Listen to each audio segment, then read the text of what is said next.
Good morning, everyone. My name is Jonna Empty, and I'd like to welcome you to today's webinar, Future-Proof Your Organization, the Value of Learning in the New Skills Economy. Before we begin, I'd like to cover a few housekeeping items. At the bottom of your screen are multiple application widgets for you to use during today's webinar. All the widgets are resizable and customizable, so please feel free to move them around to get the most out of your desktop space.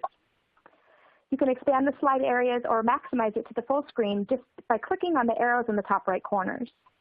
If you have any questions during our webcast, please submit them through the Q&A widget. Depending on the questions, we may answer them during the presentation or we'll save them till the end for our Q&A session. For best viewing experience, we recommend using a wired internet connection and closing any other programs or browser sessions that might be running in the background that could cause any issues. Today's webcast is being streamed through your computer, so there's no dial-in number. And for the best audio quality, please make sure your computer speakers or your headsets are turned on and the volume is up so you can hear our presenter. And now, on with the show. I'd like to introduce today's thought leader, Olivier Pastel, Associate Vice President, Solutions Consulting and Business Development for Cornerstone OnDemand. A French native, Olivier now calls Sydney home. For the past 20 years, Olivier has worked with a long list of global enterprise organizations throughout Asia Pacific and Europe, helping them on their journey of building their talent and HR technology strategies. In 2014, Olivier joined Cornerstone Asia Pacific Japan and has been successful in helping us build and expand our business development and solutions consulting practices for the organization. Welcome, Olivier. Thank you for the introduction, Jonna, and thanks everyone for joining our webinar today. So as you know, the topic of our webinar today is about the adequacy and the value of learning in the fast-moving environment we're living in now. In its most simple definition, learning is the acquisition of knowledge or skills, and that's typically done through experience or education. When I was preparing for this webinar, I went through a number of definitions and quotes, and the common denominator I came with is that it's a process with no end point. Learning never ends, learning never stops. It actually reminds me of one of my attempts to learn new languages. I'm bilingual, I speak English and French, as per the introduction by Jonna, and I've always dreamed to be able to communicate in more languages. A few years back, I tried to learn Spanish. Well, I have to say it's been a bit of a disaster. Due to lack of time and a lot of procrastination, I haven't been able to go way beyond a few simple words. At the moment, I'm thinking about learning Mandarin, but I'm afraid it won't be a much more of a success than what I did with Spanish.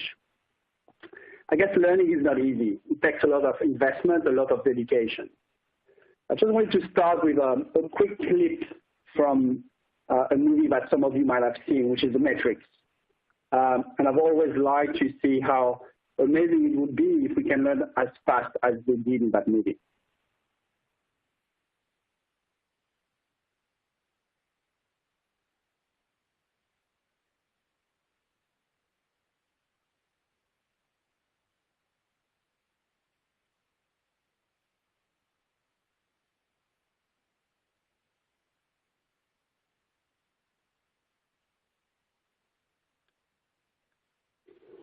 Can you imagine if learning could be that fast and easy? Well, there are plenty of reasons today to be putting learning at the center of what we do. Some of you might have already heard that the next industrial revolution has arrived. According to the World Economic Forum, we are now in what is called the fourth industrial revolution. That's the one where technology gets embedded into society in many ways. And this way is involved for many of us to acquire new capabilities and new skills. The first industrial revolution was, as you know, powered by steam. The second was driven by electricity. The third saw the birth of the computer age. Now, in the fourth industrial revolution, we see the rise of chatbots, 3D printing, gene engineering, artificial intelligence, and so more. Industrial Revolution 4.0 is already here, and we're going to discuss today on how human capital gets ready for it. One of the major impacts of the fourth industrial revolution is on the average lifespan of companies. According to Credit Suisse, the average age of an S&P 500 company is under 20 years, down from 60 years when it was in the 50s, and it's forecasted to shrink to 14 years by 2026. Another of his predictions is that about 50% of the S&P 500 companies will be replaced over the next 10 years. Well, there's not only one reason for that evolution, but the disruption caused by the fourth industrial revolution is forcing organizations to rethink how work is organized within their firm as we face a massive shift in the skills that these organizations will need in the workplace in the future. HR departments, and I suppose that many of you on these webinars are HR professionals, HR departments are under pressure to cope with the impact of the fourth industrial revolution. There are an increasing number of new factors that shape the working environment of our organizations today.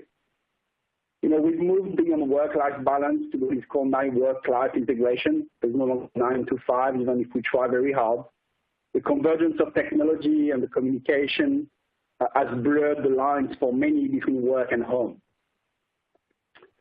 The progression in organization from one position to the next up has given way to new career paths. While it used to be represented as a career ladder, it's now being called career walls. These are more lateral moves, and these are more fluid, flexible, and responsive to the needs of the business and the individual.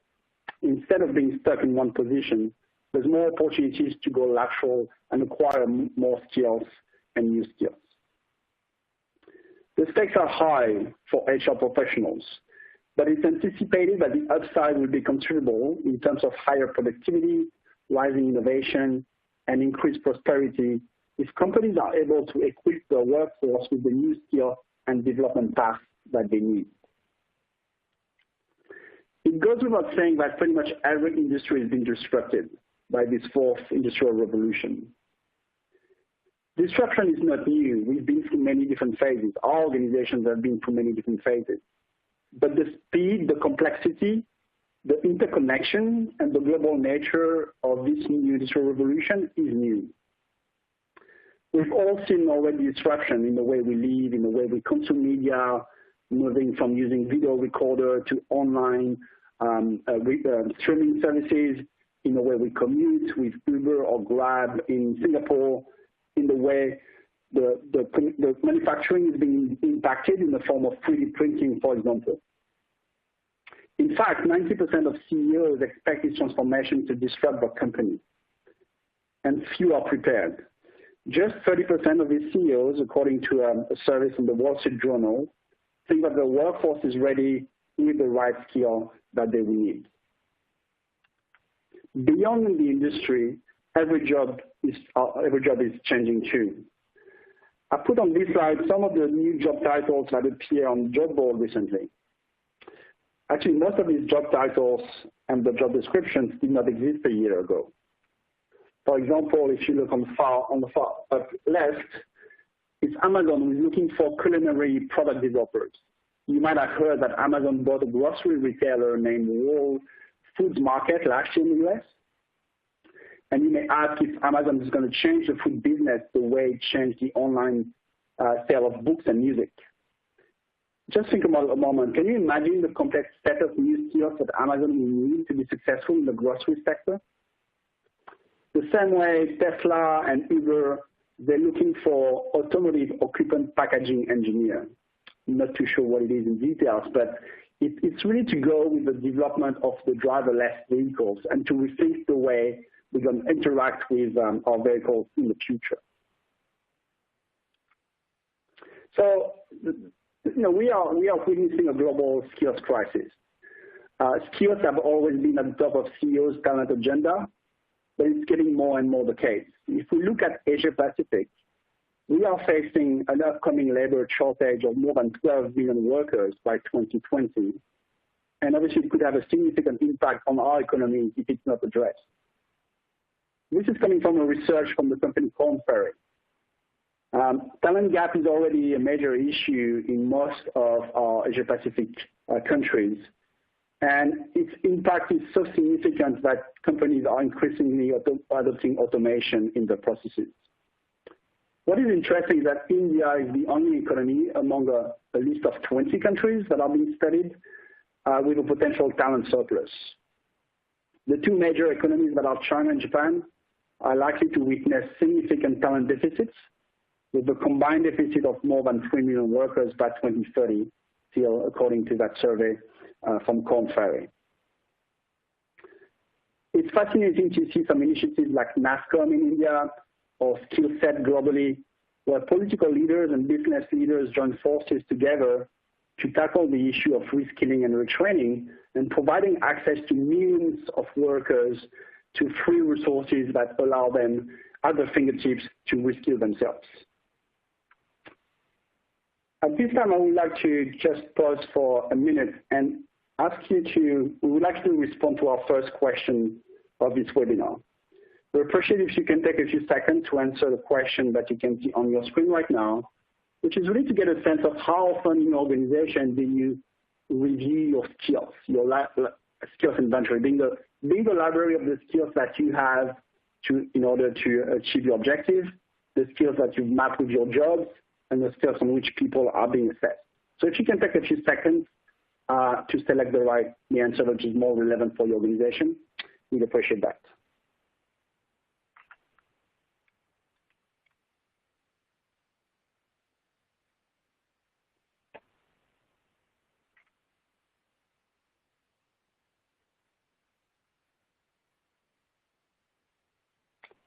All right, so let me bring the results live.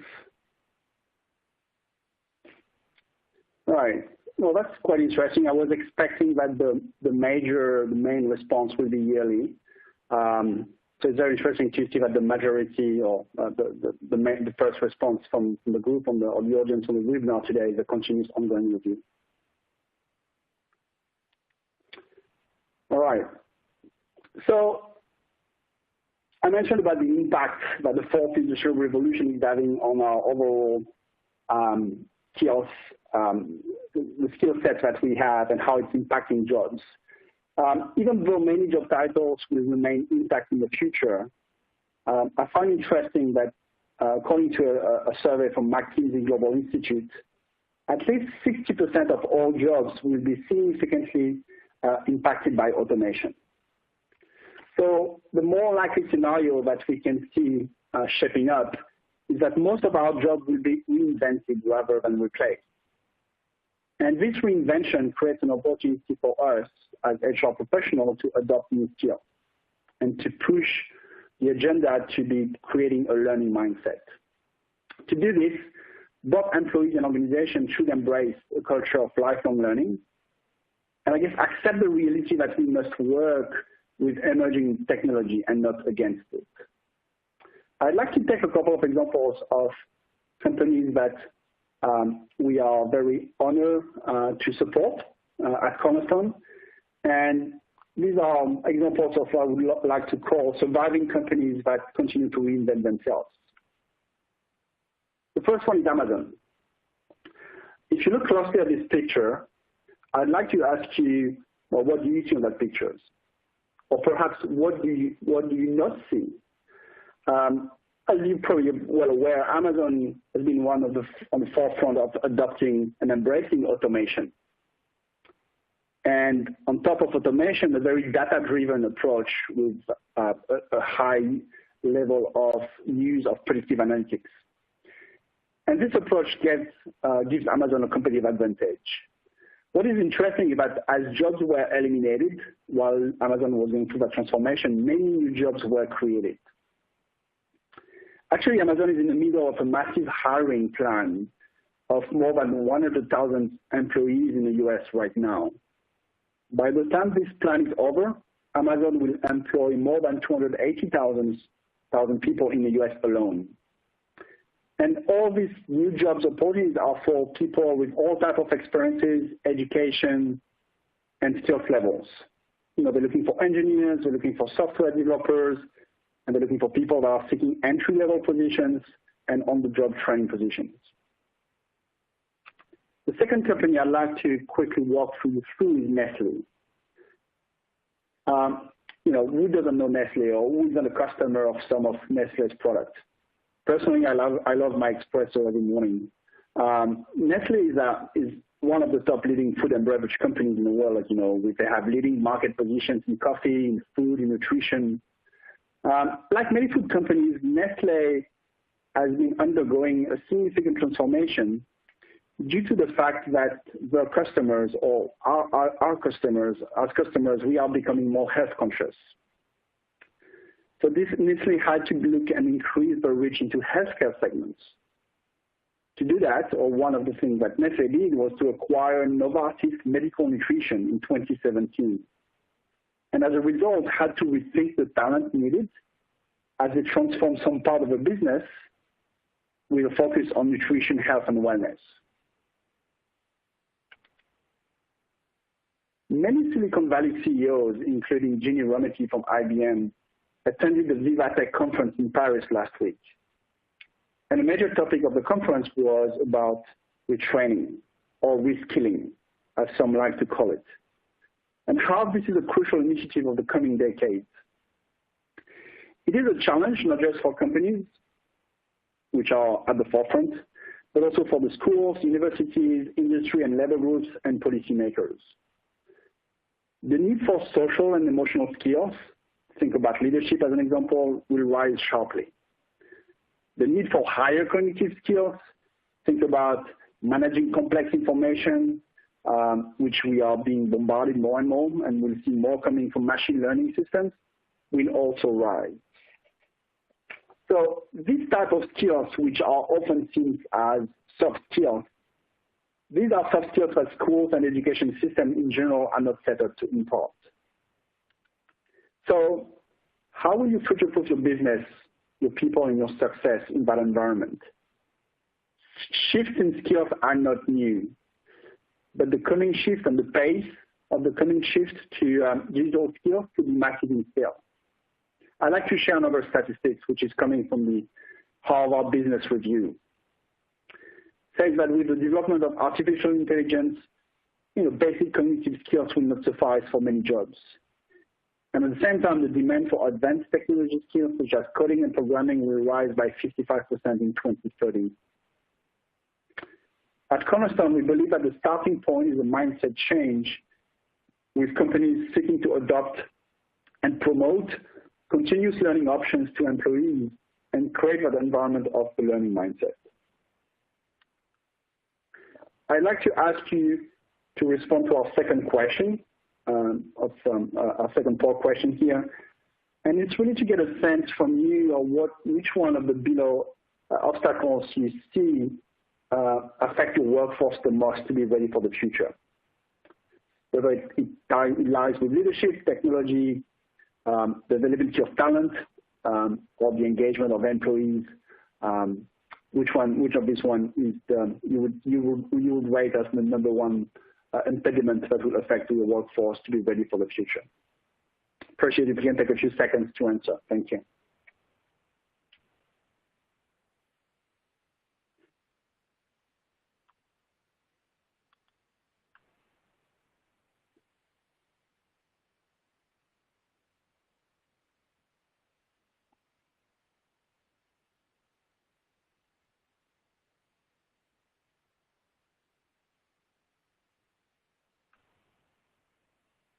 Right, let me bring the results live.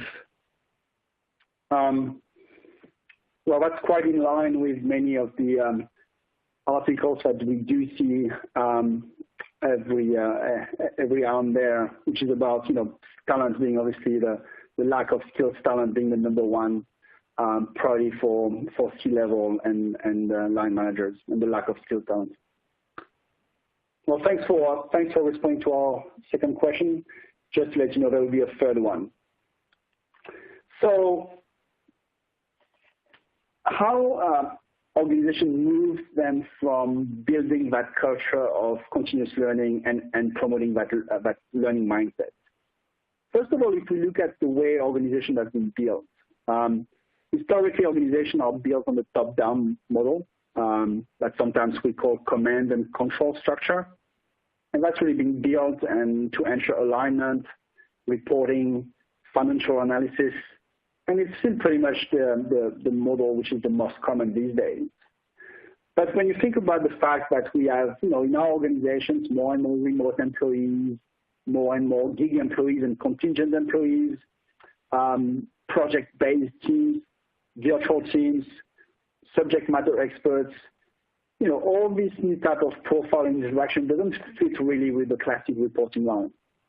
And there's a growing push and expectations to break the silos in order to allow better collaboration between all these different experts and all these different teams, which are not always top-down, as I just mentioned before. So it's really about putting the expert at the center. And beyond the point on the structure itself, there's also a push for a culture of continuous improvement to promote and encourage people to take action, to try and fail. That's okay, and to support them if they make mistakes. The most important is to keep learning on the job and by actively learning from mistakes. They are therefore all the time looking for ways to improve the processes and their capabilities. If we look more about how learning has been, how we've been delivering learning in our organizations over time, what I'm showing you here is that it's just a typical visualization about what we call the five stages of learning.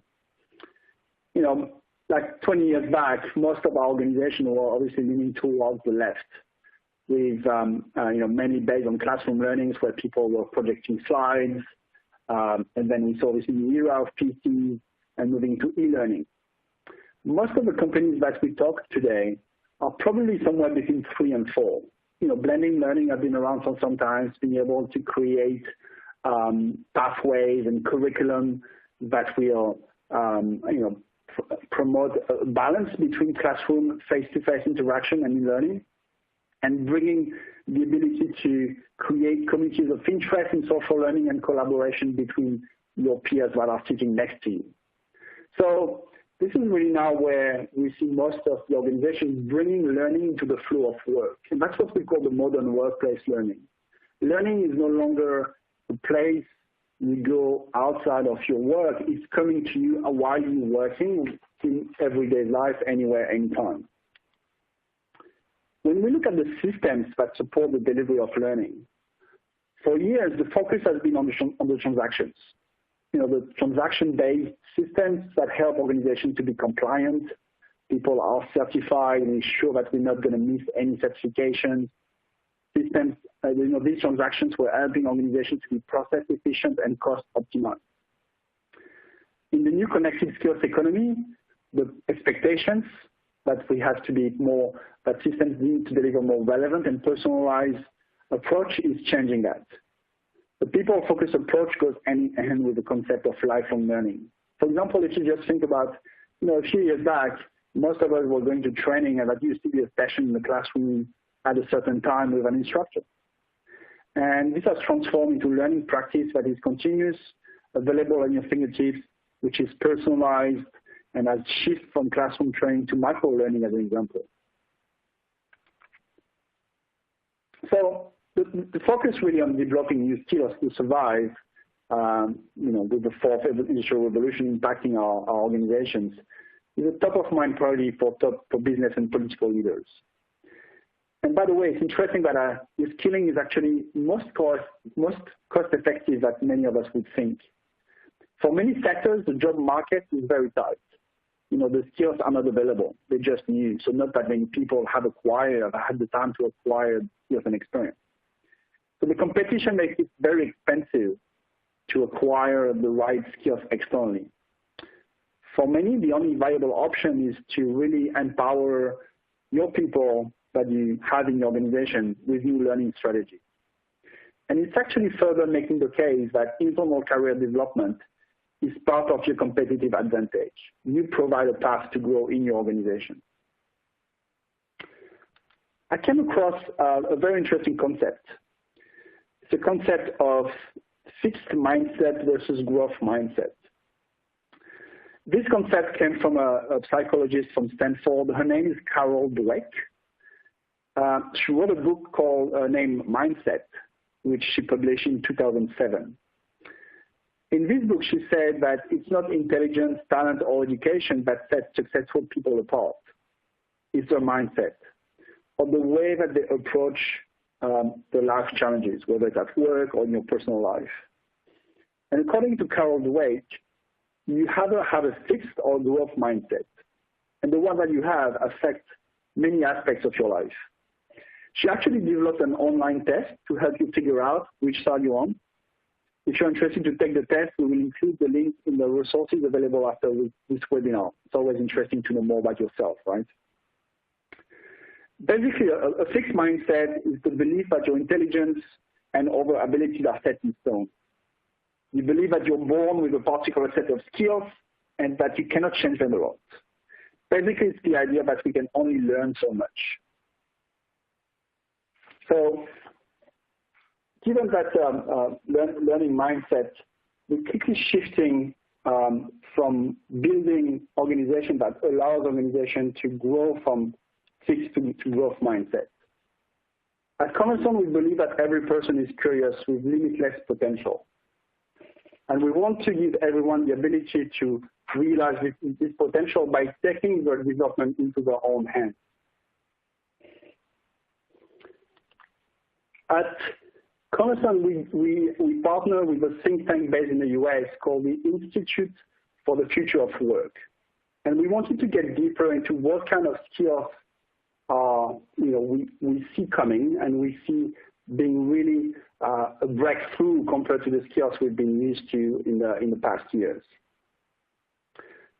Out of all these skills that are part of that report, there's 3 categories which I'm more interested to share, to spend some time on with you. The first one is about digital fluency. It's really about the ability to be able to befriend the machine. There's been a lot of fear talking about machines and job automation, and actually a lot of interactions already in the workplace is people and machines working together. Predictive analytics has already transformed a lot of activities, and these predictive analytics systems allow us to make decisions based with more supported by more data. So it's really the ability to be able to work with this machine and include this machine and include the outcome of machine learning systems, for example, in the way we work every day. When it comes to multicultural dexterity, we all know that globalization has, pushed organizations and companies to spread across the globe, whether it's through organic growth or acquisition. So it's becoming critical for companies to be able to shift your mindset and understand the local practices, the rules of engagement in new countries, in new markets. For example, Suez is one of our clients. It's a French-based, global company now, but it's a waste management company with more than 80,000 employees across five continents. When Suez decided to implement Cornerstone HR platform, it found a way to consolidate information while keeping existing workplace culture and processes in place. So really finding a way to integrate data, coming from different countries and different markets without disrupting the way this data was captured at the country level. The third one is about empathy. Change has become a constant part of our day, our business lives, our personal lives. And empathy becomes key to our daily relationship. It's about seeking to understand someone else's perspective and how their experiences have shaped that perspective. This is really coming into that category that I mentioned before of the social and emotional skills. If you're interested to know more about this research that we did with the Institute for the Future of Work, the report is available on our website, and we'll also make it available in the resources that will be made available to you after this webinar. So what does it take? What are the steps to develop new skills? As a solution and technology provider, we truly believe that we must deliver a tailored, personal, and relevant experiences. We all live in an age where we are, there's a content overload. Information overload is the new norm. So we need to make it engaging, that it's easy to use, that it's available anywhere, anytime. When it comes to learning, at the end of the day, we're talking about accessing and consuming content. Making access to content easy and try to unify to provide a one-shop place where you access content regardless of where it's coming from. Personalized experience. I mentioned about machine learning being able to make suggestions based on, capitalizing on a lot of data that we acquire to make the experience relevant to your skills, to what are your aspirations, and your potential growth and job and next career path. And finally, collaboration. I talk about breaking the organization in a way that we put the expert at the center and allowing subject matter experts to create learning, share that learning across communities of practice or interest. And, when it comes to build a learning platform or building learning technology, which is what we do, our vision is that we need to deliver a learning platform with content created by experts and machine learning. The content has to be engaging from the look and feel to the level of interactivity. Think about gamification and micro-learning. And finally, we shouldn't lose the sight that the content you are consuming needs to be relevant to your career aspirations, to your career path and development. It needs to be aligned with the talent strategy. Content is king. What I mean by that is it goes without saying that your learning content, is at the core of your learning strategy. Unfortunately, too often companies are playing a game of catch-up. To get the most of your investment in the learning platform, content governance has to be part of your strategy. Given the fast pace we're in, given the fast pace that skills are changing, the content unfortunately does become obsolete too quickly.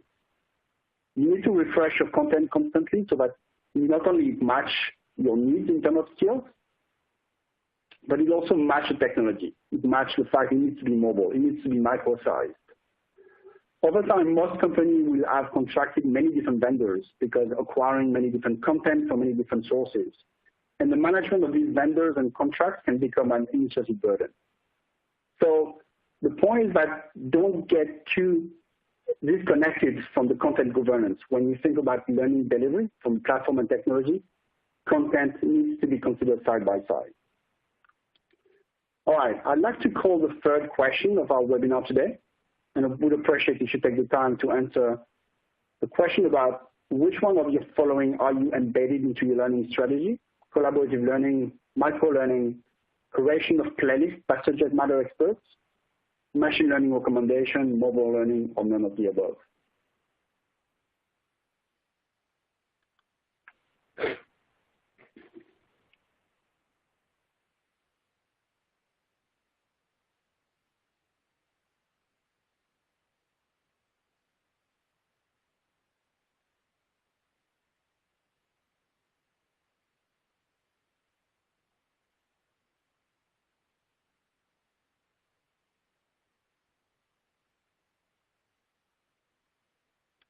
All right.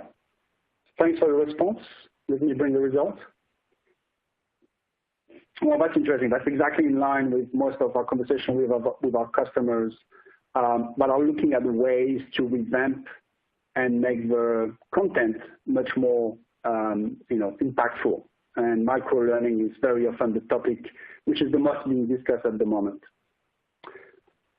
All right. Now for the last part of this webinar, I really want to answer that question. How can we future-proof our organizations? At Cornerstone, we believe in the value of an end-to-end employee experience. It starts from the moment the candidate will land on the page of your career site all the way to the career development opportunity.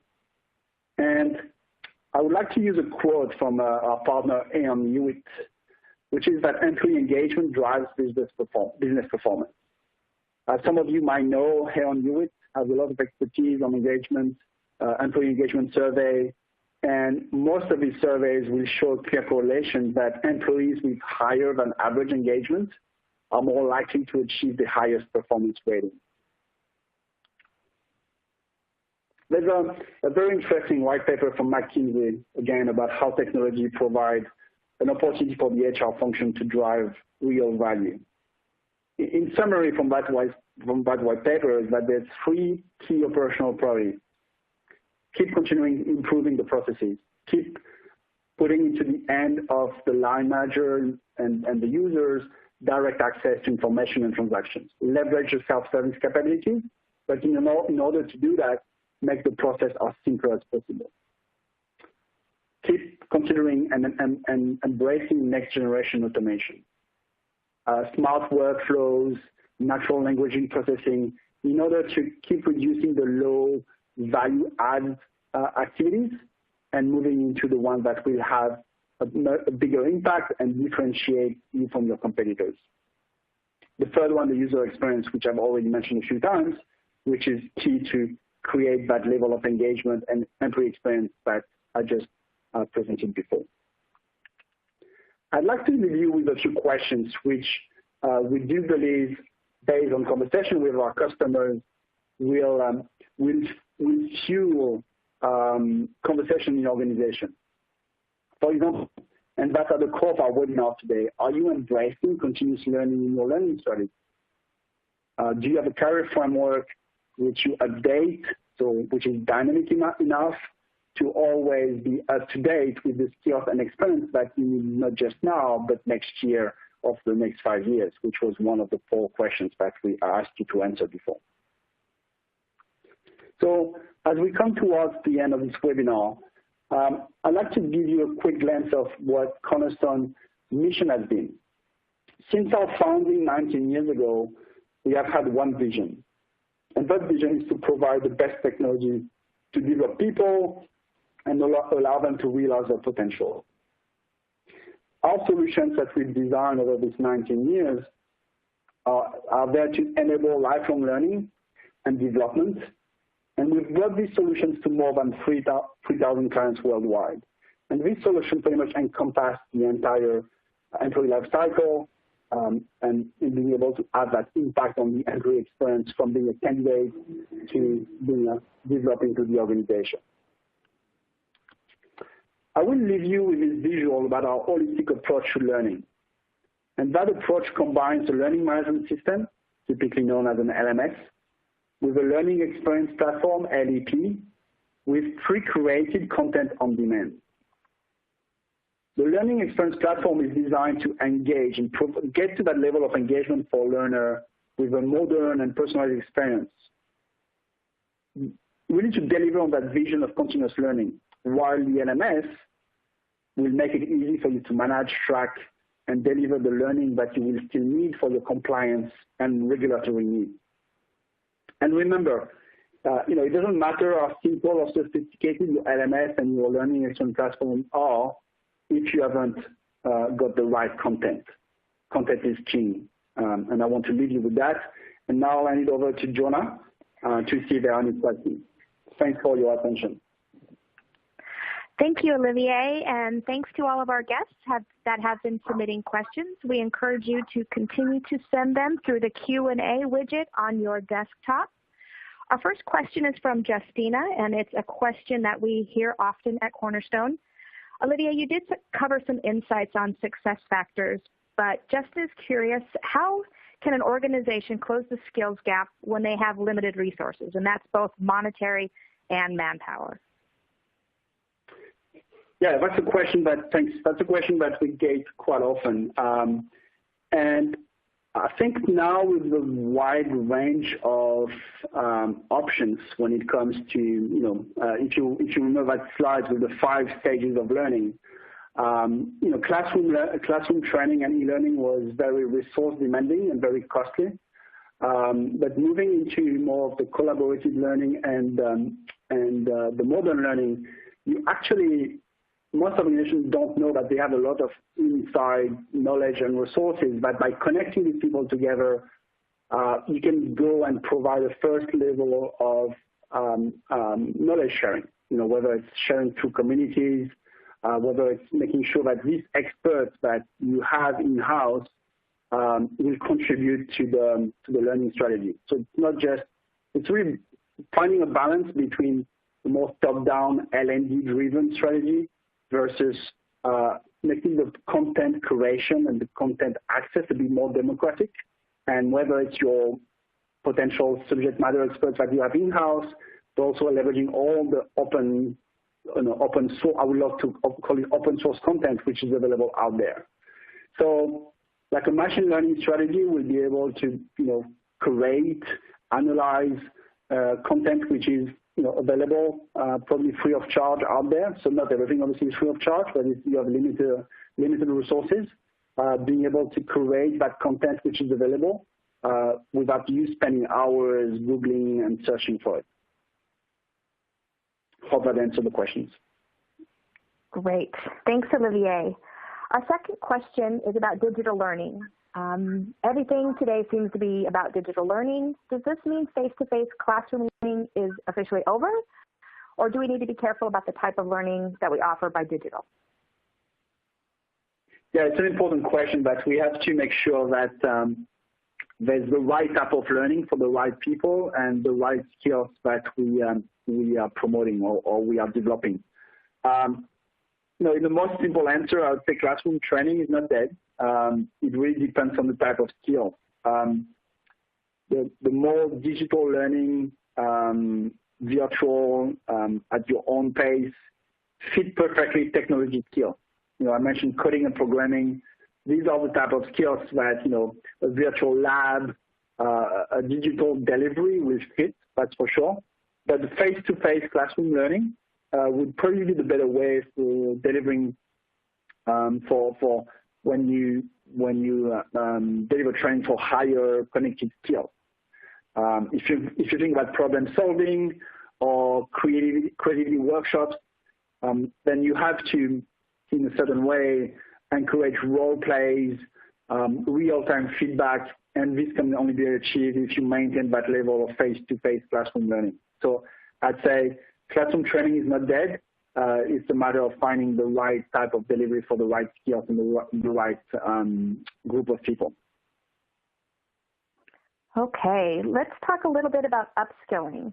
What happens if you've got workers who show no interest in upskilling? How do you build that what's in it for me element into our L&D options?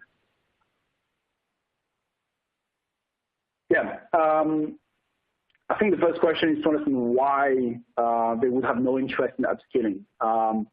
And it's probably a reflection on what are the career options? What is the development? Is there a clear awareness of what the jobs can become? So I think first of all, it's probably to address the question about why would there be no interest in upskilling.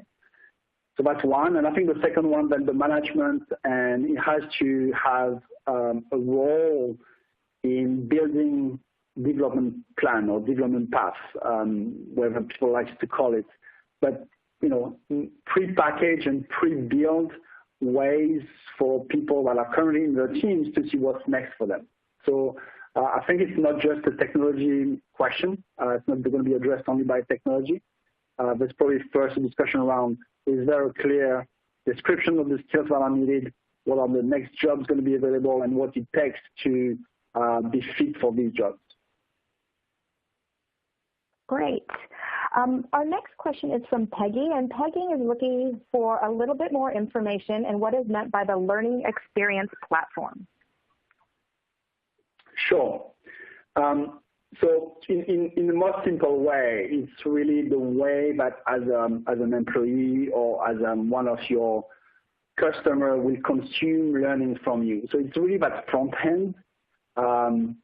Whether it's you think about it as a mobile app or a website, this is really the interface that as a consumer you will search for training, you will consume the training, you will be provided with recommendation. So think about the way that if you are a Netflix user or Spotify user, this is the end user experience. People have worked a lot at Netflix and Spotify and now in organizations across the globe to provide an experience that is easy to use, that doesn't require a lot of training or support, that will make it easy for people to have access to the most relevant information based on their aspirations, based on their skills, based on their preference. So this is really your front end, your interactions with the learning platform. Great. Okay. Automation. We've heard a lot about jobs being lost to automation, but is this really true? When we say jobs are being redefined by technology, what does that mean? Is it just certain aspects of the jobs being automated, like the low-end transactional tasks? Yes. Thanks for the question. There's no doubt that automation, and I use that as a very generic term, is having an impact. Actually, I was reading a paper from Gartner that says that in the next 10 years, 2.3 new jobs will be created thanks to opportunities that are being driven by automation, whether it's machine learning or other sorts of automation. But at the same time, that paper was mentioning that 1.8 million will be lost. So that's for sure that certain jobs get impacted and lost to automation, but new jobs appear. Like when I mentioned Amazon, they went through that particular journey. I think what is important is to think about the type of skills and have a breakdown of the different type of skills. And some skills, some families of skills are more impacted. If I just take a few seconds here, there's typically 5 families of skills. We tend to break them down in 5 families. The first one being the more manual/physical skills. The second family being the more basic cognitive skills like reading and numeracy. The third one will be the higher cognitive skills like problem solving or creativity. The fourth, which I mentioned in my presentation, are the social and emotional skills, initiative taking, leadership. And the fifth being the advanced technology skills of coding, programming. There's no doubt that the first and the second family, so the physical and manual skills and the basic cognitive skills, are the most impacted by automation. And that's where this lifelong learning and learning mindset is very important to allow people to transform and reinvent, to move from, their skills are in family 1 and 2 to go to 3, 4, and 5. Okay. Thanks, Olivier. I do have one more question, but we're welcoming any other questions from our guests. The last question is around succession planning, actually. We've got problems with succession planning. I find 1 or 2 members of my team have great skills across multiple areas, but then I've got other team members who are far behind. If those with the skills leave, I'm in trouble. I'm also struggling to connect the skills of my workers with what's going to be required with critical roles in the future. What can you suggest? Yeah, that's a good question because it goes beyond and it expands our webinar today into the bigger role that talent management will play. So I don't think there's a quick fix for that problem. I think that it's a combination of creating collaborative learning, so back to learning, creating that sense that skills are not being siloed and making sure that people can be part of communities of practice of interest, so there's a better share of the skills in the organization, and skills are not just personal to one person, but skills can be transferred, or those that can be transferred to a larger group. So that's, I think, one, creating that ability to access these skills so that when people are living in critical roles, there's a way to keep some of these skills in-house. And the second one is really around back to development planning, making sure that there's a proactive action to avoid this situation to happen and be proactive in developing the bench. So that's more, I guess, a succession planning strategy that will involve and take advantage of a learning mindset. But when you look about succession planning and succession strategy, how do you make sure that you avoid that situation to happen? Great. Thanks, Olivier. So as our webinar comes to a close, just wanting to let everyone know that an on-demand version of the webcast will be made available approximately 30 minutes after our webcast ends today, and it will be able to be accessed through the same audience link that was sent to you earlier. We encourage you to share the webinar with everyone on your team. And we thank you for joining us today, and we look forward to having you on future webinars. If you'd like to get in touch with us to discuss any other skills or learning challenges, please click on the Let's Talk button, which is in the resource gallery, to connect with a Cornerstone team member. We've also provided an online survey at the end of today's session, and we'd love if you could provide us some feedback on today's webinar so we can continue to improve the experience for you on future webinars. With that, we'd like to thank you again for joining us, and we look forward to seeing you soon. Thank you.